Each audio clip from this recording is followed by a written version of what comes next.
Dear President, Honorable Minister Sir, as state law indeed, is from the state, His Excellency Haji Muhammad Yahya and his team of aides. His Excellency with our water ministry. Honorable Minister Sir, of this ministry, like it is said, water is life.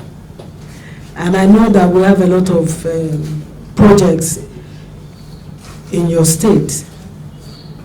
And so we also have very burning issues to discuss with you. So we welcome you once, twice, a million times. Welcome to this ministry.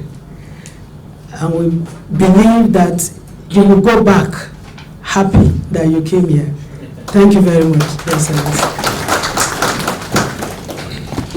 Ahmadu Bello University Zaria. As everybody know, I'm here.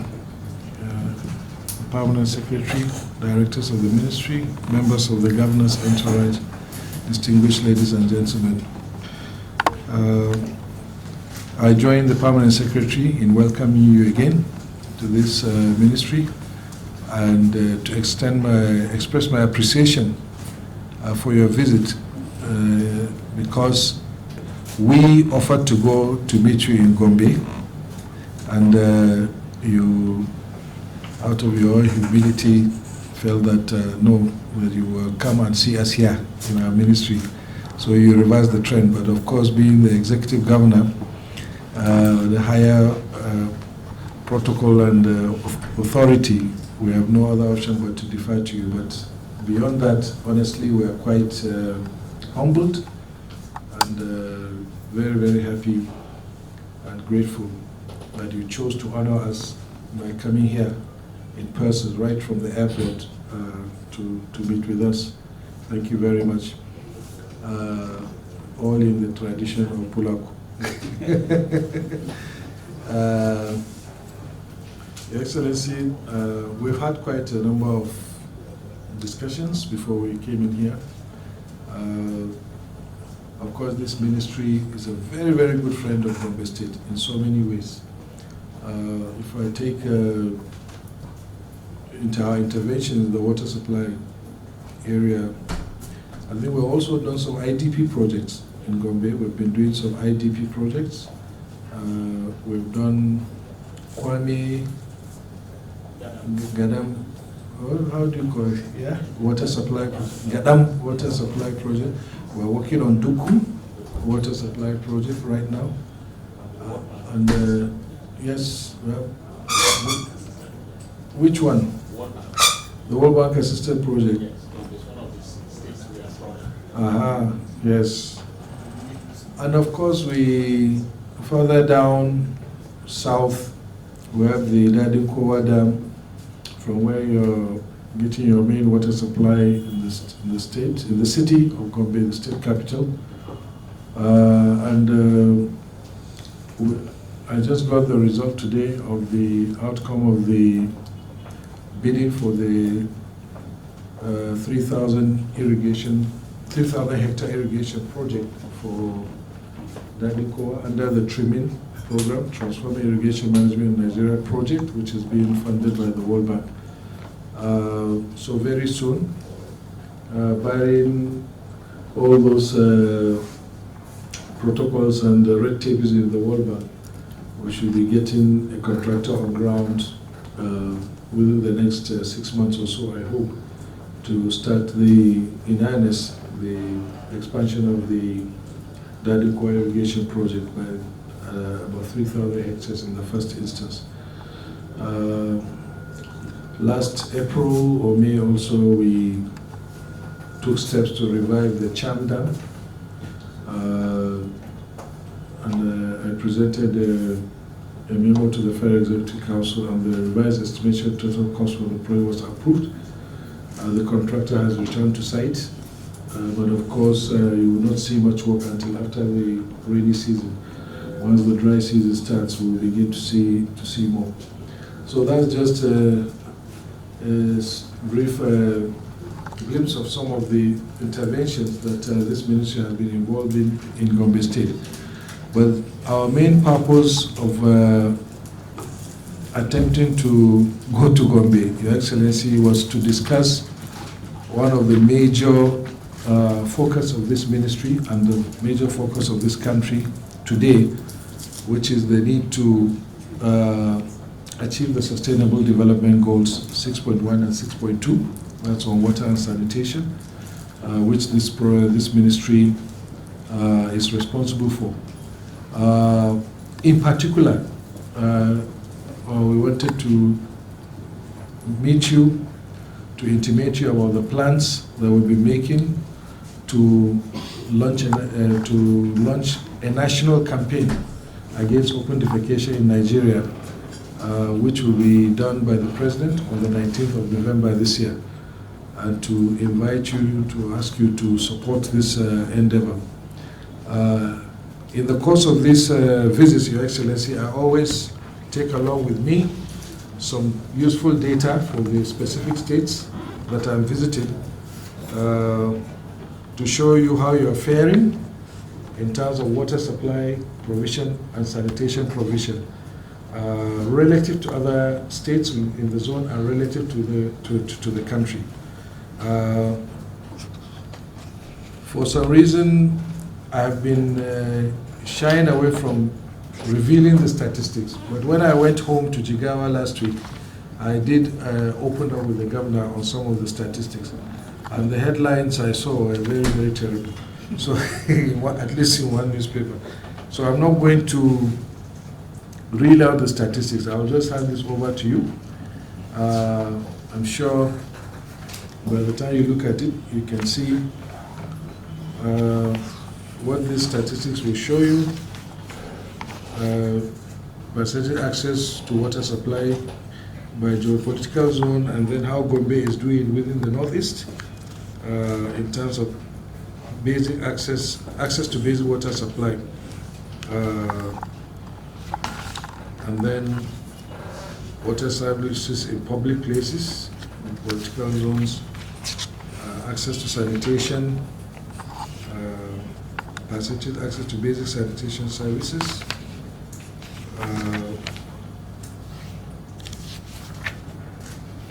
percentage of health, hand washing facilities, and so they're all there, all the sanitation, all the data. And Your Excellency, I would like to say that all this data were collected by us.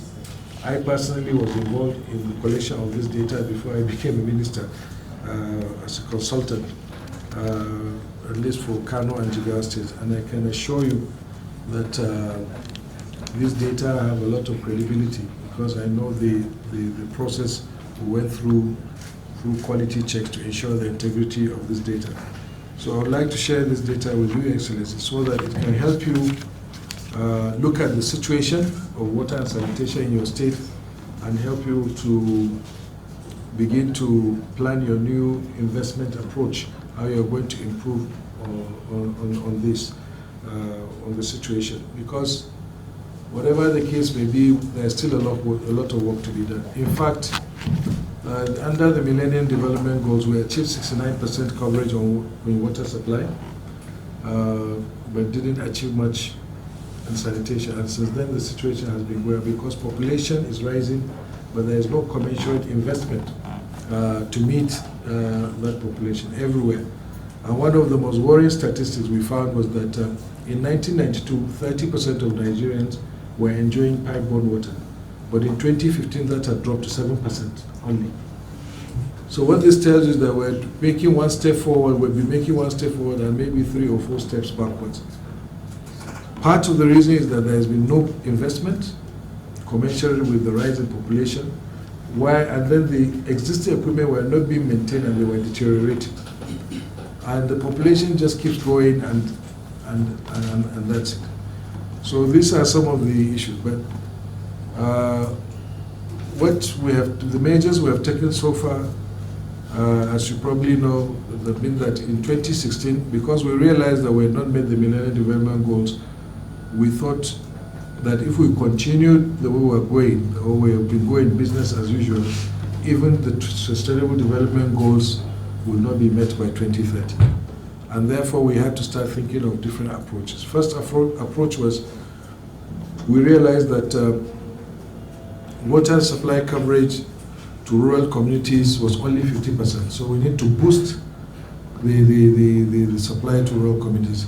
And therefore, we introduced in 2016 the PWASH program. PWASH is Partnership for Expanded Water Supply, Sanitation and Hygiene, in which we want to collaborate. It's supposed to be a collaborative effort between the federal government and the state governments, and local governments and communities and development partners, so that we can improve access in the rural communities for water and sanitation. 24 or 25 states have signed to the protocol. We started the program. We have done 2 states. The 2 states that first signed the protocol were Ogun and Kano State. And so far, between the 2 states, we have done newly or rehabilitated over 700 water schemes in the last 2 years. And we're expanding to other states now. So, but as you know, there are conditions attached. What we want is, we don't want a situation where the federal government kind of supplants the states. Primary responsibility for water and sanitation delivery rests with the states. Ours at federal level is to support and to incentivize, and that's what PWASH is all about. So we are saying, if Gombe State government is ready to do X, they will provide X also, water schemes to support you. But if so, there must be a counterpart, effort on the part of the state. So, and that's why I personally was very concerned. I was very particular when we were trying to coin a name for that program. I said that word partnership must come out on it, because that is what it is all about. It's the key word there, partnership. Out of that program, we also hope to create water and sanitation entrepreneurs. We're providing an opportunity that people should be able to own water schemes, like small rural water schemes and sanitation facilities, and earn a living out of them. So among other things, this is what we're trying to do, including the issue of open defecation. So we move forward. We also launched the roadmap to end open defecation by 2025. We have thousands of communities, over 20,000 communities in the country that are open defecation free today. But if we take it on in political boundary terms, so far only 14 local governments out of 774 local governments are open defecation free in the country. But we have made a commitment to the world to end open defecation by 2025. If that is the rate we are going to be going, we will not achieve that. So we need to scale up. And that's why we are coming up with this new campaign, which was approved by the Federal Executive Council in April, and is going to be launched by the President on 19 November, which is designated as World Toilet Day by the United Nations. So we chose that day to launch this campaign. And we very much would like to have you come to this campaign and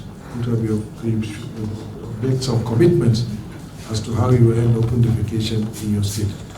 The third effort we made was, after I mentioned the statistic that only 7% of the population today are enjoying pipeborne water. When we got that diagnostic report, that led us to also revisit the PWASH, look at everything, and we had to work now on a new, what we call WASH Action Plan, National WASH Action Plan. Part of that WASH Action Plan, when the action plan was launched by the President on 8th November last year, and part of that program also included a state of a declaration of a state of emergency by the president. The president declared a state of emergency on the water and sanitation sector in the country. And the whole idea again is to ginger everybody, all stakeholders and key players in the water and sanitation sector to jack up and see to it that we raise our investment in water and sanitation towards achieving the SDG targets. That WASH action plan provides specific actions to be taken, some by the federal government and some by the states. At federal level, we're doing our own. There's also the provision to create a WASH fund where we can be funding water schemes. The modalities are being worked out. But Your Excellency, for the states, some of the key issues, I would like to mention just maybe 2 or 3. One, it requires that a state of emergency is declared at state level. And every state should also make that declaration, similar to what the president made. And secondly, institute some legislation against open defecation, because we feel that we should have a carrot and stick approach. People should know that by law it's not even allowed. Now, in many places, there is no law that says that you cannot defecate in the open. And therefore, people see it only as a moral or ethical issue and they are not bound by it. But maybe if we put a legislation, at least it will make people understand that it is wrong. Because there are people culturally that don't even think that there is anything wrong with it. So we have to show them that this is unacceptable, because your right stops where other people's rights begin. And when you are defecating openly, you are causing a lot of germs to spread. You are also endangering other members of the community. So, I mean, that is unacceptable. And of course, the third thing is to try and boost your investment in water and sanitation. So, having done that, and again, all this is a fallout. What we're trying to do now on open defecation, the fallout of all this is one aspect, but the entire aspect is to look at the water and sanitation sector as a whole. And in this ministry now, everything we're doing, we're not taking water supply in isolation. When we're talking about water supply, we're talking about sanitation at the same time. And that is the only way we feel that we can achieve our goals. We also have stronger collaboration now with our other ministries like education, health, environment, women affairs, and so on. Because there are serious issues like menstrual hygiene. For instance, we are aware that a lot of girls don't go to school when they are having their menstrual cycles because there are no sanitation facilities for them. These are some of the things that, and the Sustainable Development Goals say no one should be left behind, whether disabled or gender. Everybody must. It's an all-inclusive Sustainable Development Agenda. So we are looking at all those, minor as they seem, but they are very, very important for human dignity, for human life, and we feel that it is very important for us to move forward. So, Excellency, that was our mission, and I would like to appeal to you, since you are here as our guest, that you join us in this crusade towards making Nigeria open defecation free by 2025. And towards ensuring that every Nigerian, every citizen of Gombe State has access, 100% access to clean water and sanitation facilities before 2030. I would like to conclude by presenting you with some documents that I trust will go back and your team to look at. First and foremost, of course, like I mentioned, the statistics that we have as they affect Gombe State. This will be very good for you to reflect and also to plan against the future. So this is one. Then we have the 2025 Making Nigeria Open Defecation Free by 2020, the National Roadmap Against Open Defecation. There you will see what role states are required to play. Also,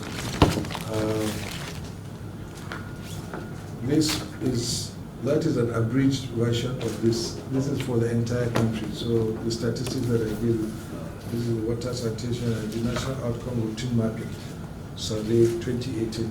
We are working in collaboration with the Nigerian Bureau of Statistics towards meeting this target.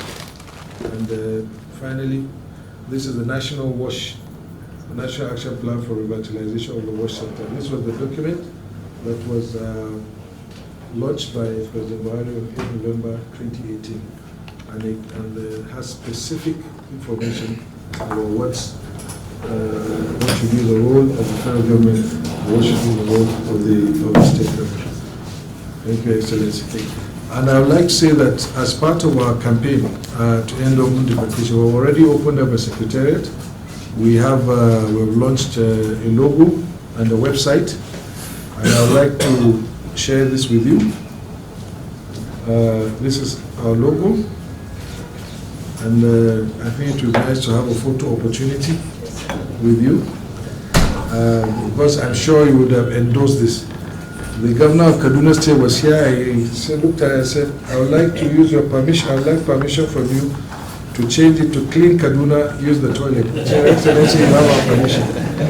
So, Excellency, I'm sure this is an endorsement. This is an endorsement on the part of our governor to help us again on this campaign against open defecation.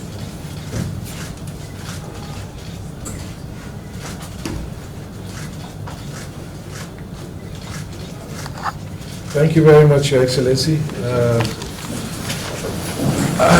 Let me not bore you more. So, thank you, my Honorable Minister, on that overall and your tireless effort to keep my word in. Please, I don't have a lot of response.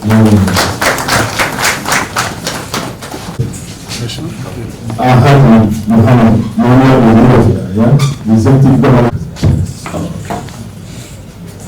This is the opportunity to thank you, Honorable Minister, for allowing host to me this evening, and equally thank the rest of the staff of the ministry for joining the minister to receive me in this noble chamber. I really appreciate, and I want to first and foremost tell you that I had my own plan. When last I came to Abuja, I wanted to come here, but unfortunately I couldn't make it. And when the minister called and asked that I should give them a chance to see me in Gombe, I said no. I had to come personally first, and if you will reciprocate later, it's your own, because I got to know the minister as far back as 1979, like he said, when we went to Ahmadu Bello University. And on top of that, we joined ways again politically in the CPC and later in the APC. And the journey has been for quite a long time, so we have that personal relationship, and I appreciate that. I thank you very much equally for this presentation. My mission would have been first and foremost to congratulate you on your second coming back to office as the Minister of Water Resources. And it's a clear testimony of the confidence that the President and our own party have in you, and your ability and capacity to uplift Nigeria and take it to the next level, as we say in the APC. And we thank God for that. And now that I'm here, and normally I have to equally appreciate the fact that Gombe State has benefited a lot from the Federal Ministry of Water Resources, especially for the Dadonko Dam, which had been there since 1982-83, and from which now Gombe gets, on the average, about 40 million liters of water pumped daily to Gombe Metropolitan, and that is by the benevolence and mercy of the efforts of this very important ministry. We appreciate that, and we equally know that we are helping Gombe State with the issue of irrigation in the other end, the southern end, through the Cham Dam, which developed some problem by collapsing over the years, but which the minister equally mentioned that they are trying to resuscitate and bring back to use for the benefit of our people. And on top of that, Gombe State still is blessed with another dam. That one is state-owned, but nonetheless, joining hands with the Federal Ministry of Water Resources will make us to utilize it in a better way and make it more effective and useful to the people of Gombe State and Nigeria at large. So that was my mission. But on top of that, I equally have to appreciate the fact that despite the little resources and the paucity of funds in the federal system, the minister has been on up and doing ever since he became Minister of Water Resources. So we appreciate you for that and we thank you very much. But like Oliver Twist, we still will need you to do more for us, especially with regards to putting the land that we have lying fallow, which has not been utilized. But luckily, with the information you gave to us that you are working through the training to now provide up to 3,000 hectares of land for our people to use for irrigation. I think that would have kept it all for us. We appreciate and thank you for that. And the issue of water and sanitation. Gombe has been part of all the programs of the federal government, especially as they relate to water supply. But unfortunately, because of lack of capacity, and I can say lack of financial capacity in particular, we are not able to do a lot besides sourcing water from the Dadonkoa Dam to take it to Gombe. In 1978-79, even with the support of the Federal Ministry of Water Resources, close to 10 billion naira was invested in taking water to Gombe Metropolitan. But Gombe Metropolitan is just one local government, even though it was a regional scheme that covered some other 15 settlements, including 2 local government headquarters, and are equally being served now and being served well. But nonetheless, the remaining 8 local governments are still in need of water, quality water for consumption and for irrigation. So we still have a lot to do, and the issue of sanitation, especially that of defecation, open defecation, is really a big challenge, especially in our rural areas. So we are going to key in and partner with your ministry and whatever agency or federal government that's ready to do that, especially now that Gombe is APC and the federal government is APC, and you are able at the ministry level. Whatever little resistance that used to obtain during the PDP days, I think will be wiped off with my support and guidance at the state level. And that will be extended to the local governments. So inshallah, we shall key in and make sure that our statistics with regards to all the issues you mentioned really improves. We are faced with another challenge, which has become sort of a nationwide issue now, that of security. Gombe is encapsulated within in the center of the northeast, for those that know, and sharing boundary with all the other 5 states, Borno, Yobe, Bauchi, Adamawa, Taraba, all have boundary with Gombe State. And naturally, any issue that affects them will dovetail to us sharing in any problem. And that the security challenge made a lot of IDPs to relocate to Gombe and put a lot of pressure on the little facilities that we have. So that really affected us, and I believe must have contributed to the level of our indices that you saw or we saw in the records here. But nonetheless, we'll do our best to make sure that we catch up with the rest of the states of the country and take Nigeria to the next level, whereby by 2025, inshallah, the issue of open defecation will not be seen in the Nigerian society. We assure you that we'll partner with you and make sure that inshallah, will achieve our aims by the date that you've already committed us to.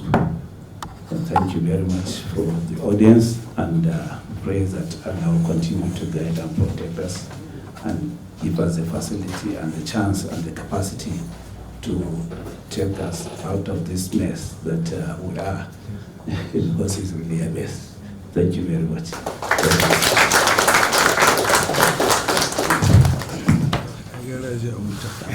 Your Excellency, I believe we've come to the end of this call. Thank you, Honorable Minister. Thank you, Your Excellency. Please do photographs downstairs.